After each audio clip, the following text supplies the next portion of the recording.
I want to talk to you about why I decided to grow a YouTube channel and why I think you should do the same, especially if you have knowledge to share, a business to grow, or expertise to offer.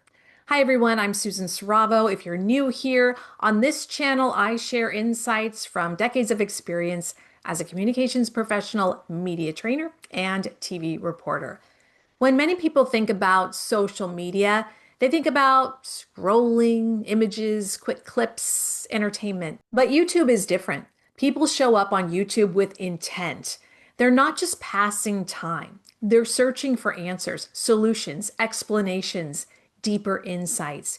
YouTube today is often described as the second largest search engine in the world, right after Google. People go there deliberately to learn something, to understand a concept, to solve a problem, or to get educated on a topic. They're looking for information with purpose. How many times have you gone to YouTube when you're trying to fix something around your house or trying to figure out what might be wrong with your car? It's way easier to watch a video than read the owner's manual, right? And that differentiates it from other social platforms where content is often stumbled upon. You scroll and happen to see something. On YouTube, people go looking for you or for someone like you. For someone like me, who teaches communication skills, media training, confidence on camera, all of which involve concepts and explanations that intent-driven audiences find incredibly valuable. So I'm happy about that. Now you may be thinking, well, if it's so valuable, why didn't you start sooner?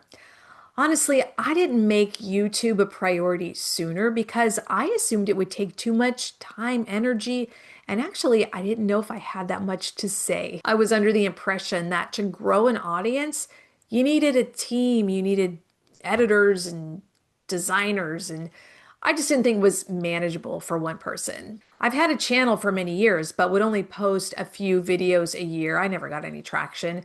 But once I made the decision to go all in on YouTube and post videos consistently, I realized something important. You don't have to do everything at once. I began incorporating YouTube into my weekly routine. I use AI tools to help with writing scripts and organizing ideas. I learned how to make thumbnails on Canva that are clear without feeling overwhelming. I do my own basic editing, and that's been enough to get started. Once I made it a habit and a priority, it actually became more manageable than I had expected. It's like any new skill. It's uncomfortable at first, but it gets easier with repetition. One of the most surprising and rewarding parts of this process has been the feedback. I've received some really thoughtful comments on my videos, and I'm so grateful.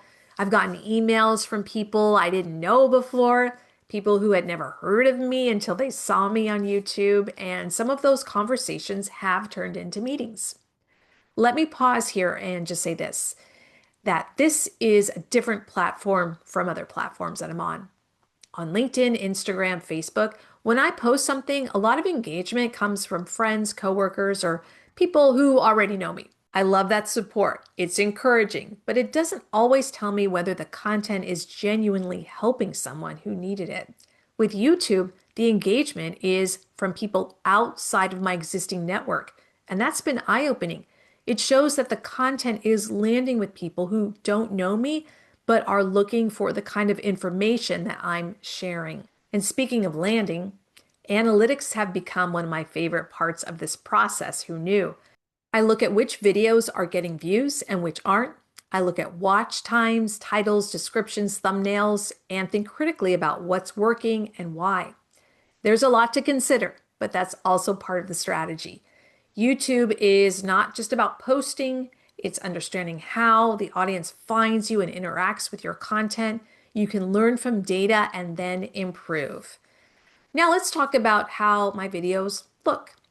Right now, they're simple, very basic editing, mostly just me talking, sharing concepts, tips, and insights I think will help people.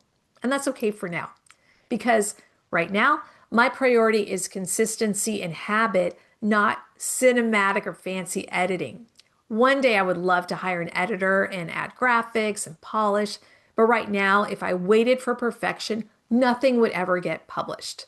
The point is, you don't have to start with high-level production. You just need to start.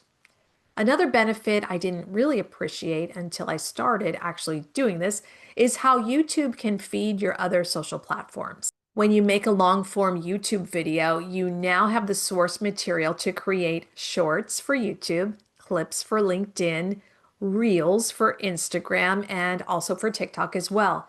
One long form video suddenly becomes multiple pieces of content across platforms, which makes your overall social output much more efficient. There's one topic I brought up earlier in the video that I want to expand on just a little bit here, and that is worrying that you may not have enough to talk about. And I'm going to tell you firsthand, I worried about that too. I worried about how could I create more than one video a week or three videos a week, but some weeks I put up 4 or 5 videos. And you know what happens? Once you start creating content and you're on a roll, more topics come to you and other people suggest topics. If you look at your conversations that you're having with your customers, with your coworkers, with your friends, people you're involved with in organizations or hobbies, you'll be surprised how many subjects you find would be interesting to make a video about. It's crazy.